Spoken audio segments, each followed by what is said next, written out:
Hey everyone, thanks for tuning in. Today, my friends at Sideshow have asked me to take a look at this, the Iron Man Mark 85 diecast battle damage version, 6-scale figure from Hot Toys from Avengers Endgame. Let's see how it turned out. Greetings. Please log in. Username authorized. All right, first up, as always, let's talk about the packaging, and there is a lot going on here. This is a busy beast of a graphic that they've got going on this box. There's, of course, there's Iron Man dominant in the foreground. Just the dominant image is the suit itself.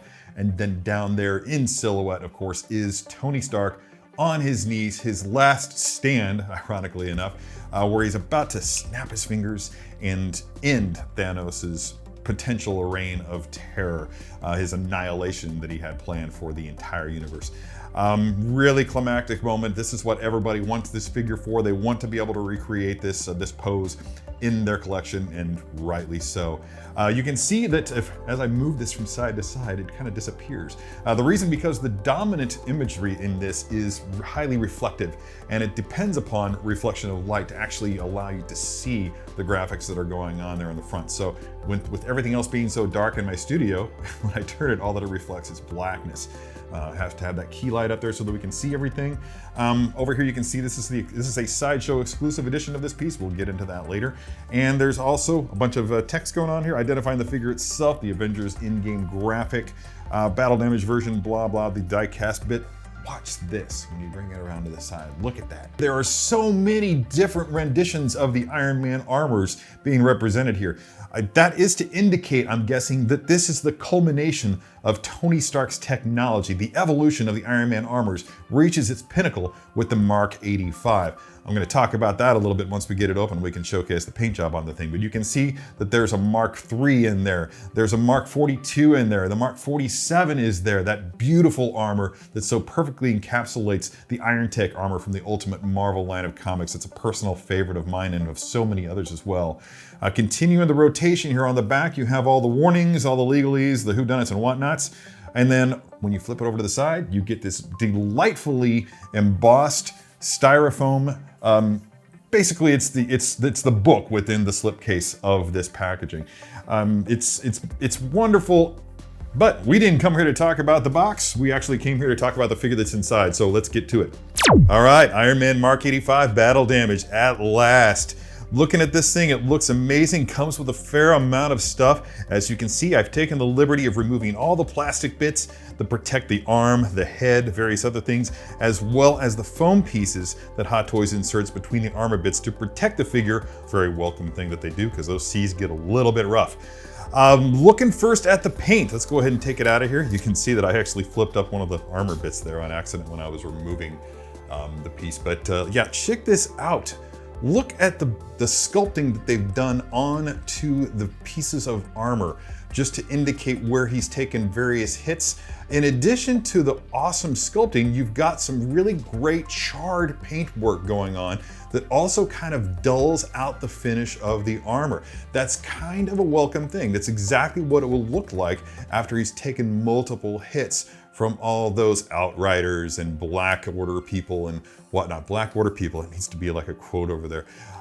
Yeah, so that looks really, really cool. It's gonna be really evocative of that final scene, especially when we get to that with posing him in that kneeling position when he's getting ready to do his own snap. You can see that the weathering doesn't really continue behind him quite so much, if at all.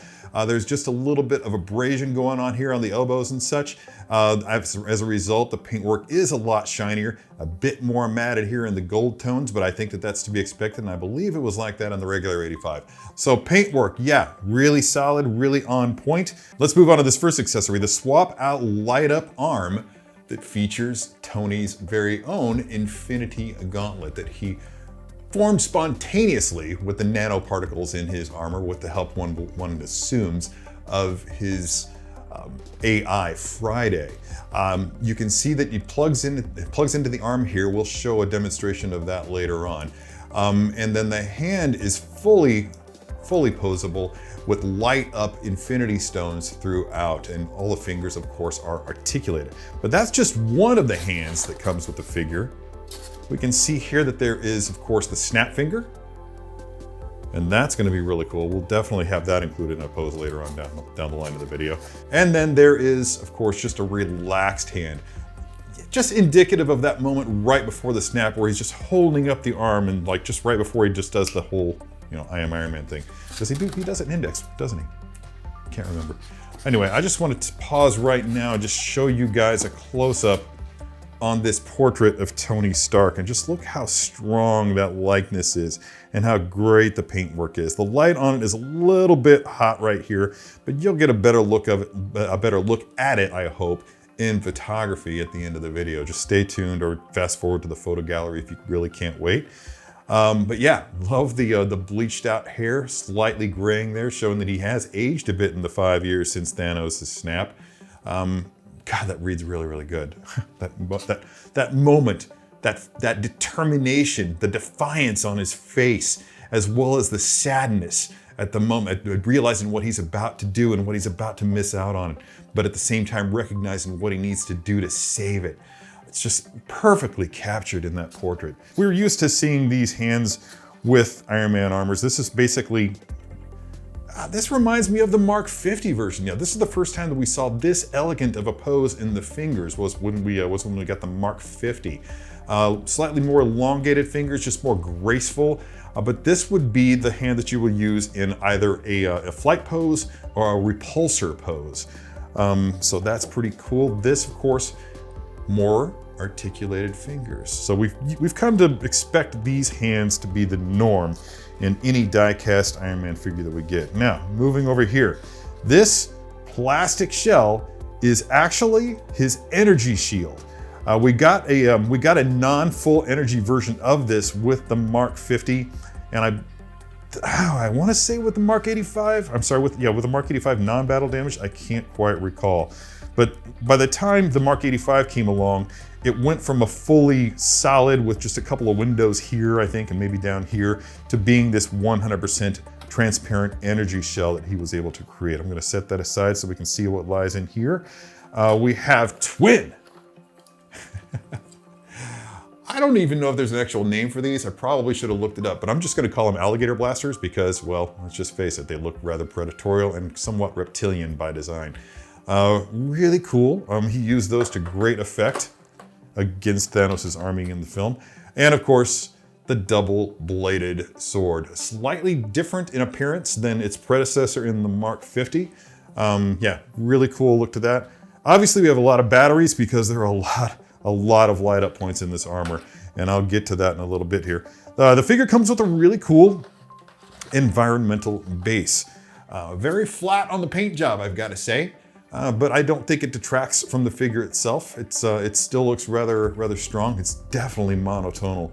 There's like no, I take it back. Okay, under close inspection, there is a bit of variation in the paint there. When you hit it with the light properly though, it creates shadows and texture. Flight sand, very cool. Can't wait to see what I can do with all this stuff. I'm just gonna go ahead and drop him onto the table now and try to get a photo session. Okay, here he is out of the box and in some proper lighting. Really does a lot to enhance the paint work there on him, as you can see. Let's see, first impressions are this thing is really jacked up, man. There's a lot of battle damage going on here. I've gone back and I reviewed the film. This stuff is very much screen accurate. This is pretty much unique to when he's done the snap, or when he's actually not getting ready to do the snap, when the power of the Infinity Stones is coursing up his arm into his chest and towards his brain. I don't know, maybe. But yeah, I think what they've done here is they've hit the sweet spot of the battle damage, because just like when you're talking about with costumes, I remember specifically seeing a documentary on the final battle in Revenge of the Sith, when we had Obi-Wan and Anakin duking it out. There were different costumes for different stages of that battle, and depending on what they were having to shoot, they would have a costume specific to those few minutes in the film. But so they've gone for the sweet spot. There's a little bit of one phase here. There's a little bit of another phase of the battle here. Basically, anything that you see here is going to exist after a certain point, that being the final battle with Thanos. When Captain America, Thor, Iron Man, and Captain Marvel, all three are ganging up on the Mad Titan, trying to get, just knocked over Tony's head, trying to get the gauntlet away from him, trying just that last gasp, that last desperate attempt to get that gauntlet off of him. So yeah, I think they've chosen wisely, and I think that it looks really good. Now, what do I want to do with this? I think that what everybody would like to see me do is to try to capture that moment right when he's about ready to snap his fingers and erase Thanos' army from existence. Now, note on this, as you'll see here, those legs do not bend all the way down the way that they do in the film.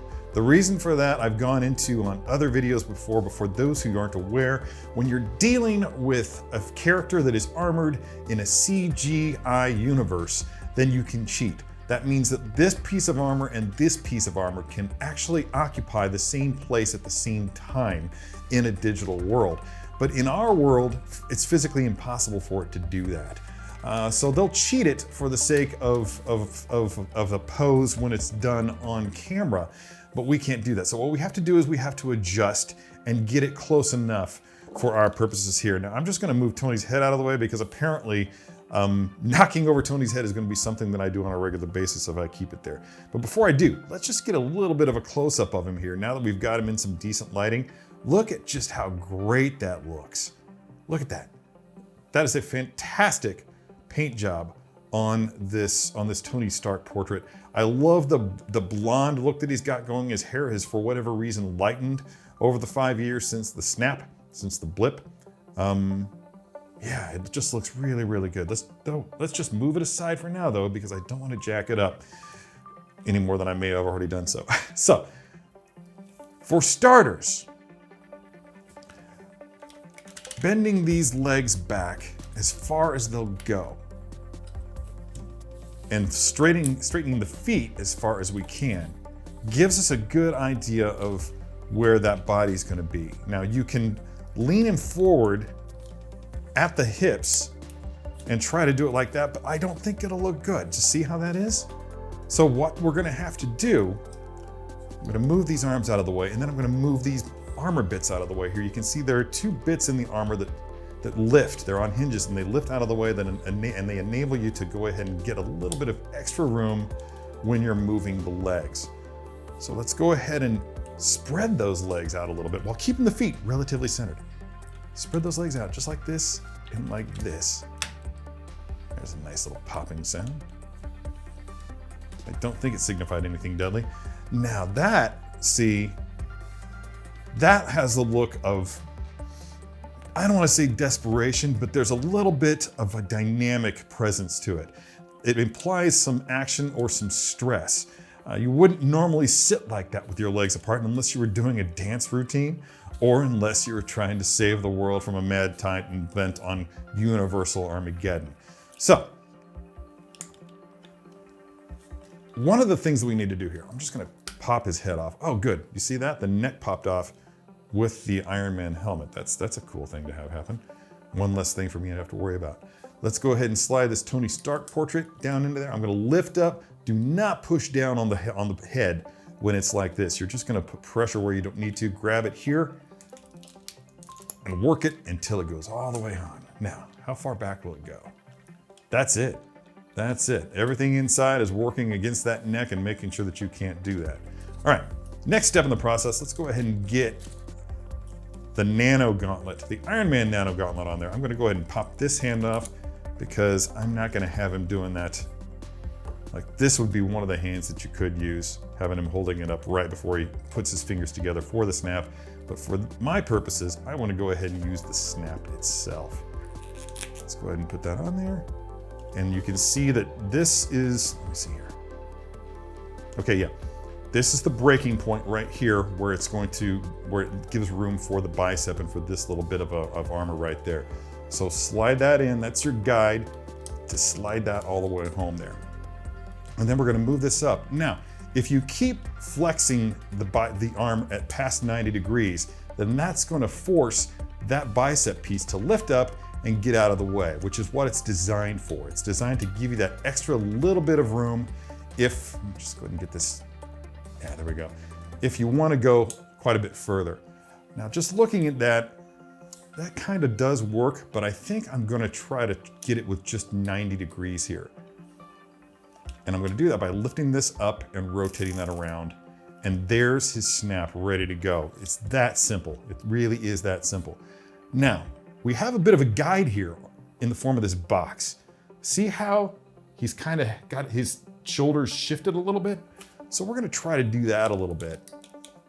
And then so look at that, we've already got it nice and dropped. This is noticeably lower here than it is here. We're also gonna go ahead and turn that torso. You can expand this pops out, but I don't like that break there, and I don't think that it's necessary. So I'm gonna go ahead and do the twist, but then I'm gonna pop it back down and then turn his head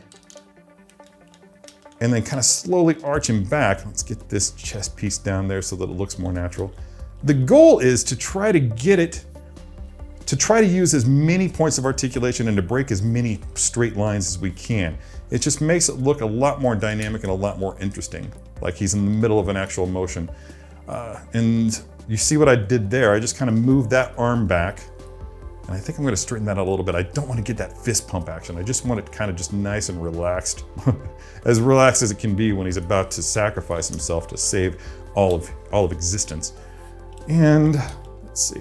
One of the things you might be tempted to do is to turn the head and have him looking right at the fingers that he's about ready to snap. That's a bad idea. In reality, he's looking past those fingers just to his left of the fingers. Because he's not looking at his hand, he's looking at Thanos. So let's go ahead and I'm gonna tweak that just a little bit more. You can see that actually broke the line there, and that's fine. That's fine. Let's see. And I think that we can spread his legs just a touch more, because again, we want him to just be off balance. Like he's just gotten up, and we know what he's about to do. Everybody knows what he's about to do. I'm gonna move this out just a little bit more. And turn his head. And that's it. That's it. Let's go ahead and tilt that a little bit more. You can see that in this, his head is tilted just a little bit. But I feel like when I do that with him, he looks a bit confused. Maybe if I turn this head just a little bit more this way. That's better. That's better. See the difference in that? Head tilted, look into the front. He doesn't quite look like he's connected. You don't want it to be turned too much because it looks like he's staring at the fingers, but just a little bit to the right, to my right, his left. Then that head tilt changes from confusion to sorrow, maybe, determination. Yeah, because he was definitely sad. Facing his nemesis, really. The source of his post-traumatic stress. Yeah, a little bit less of a head tilt. A little bit less, and I think I'm done. I think that's it. I'm really happy with that.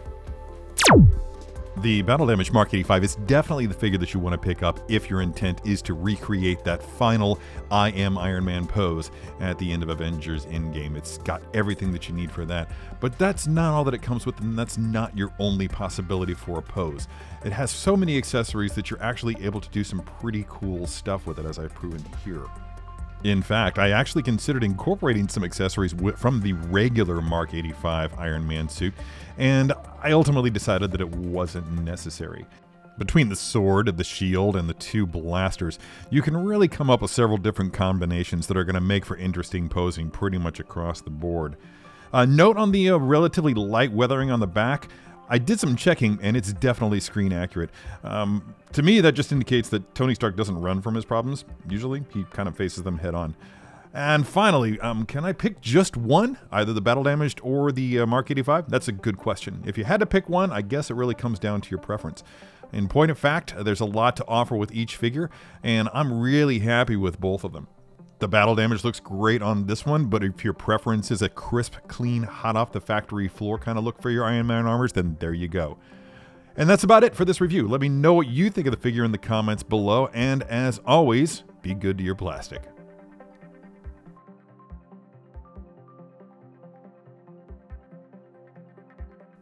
Hey, did you like that video? Be sure to subscribe and ring that notification bell to be notified the next time a video is posted. If you'd like more information on the products featured in this video, click the link provided under Product Info.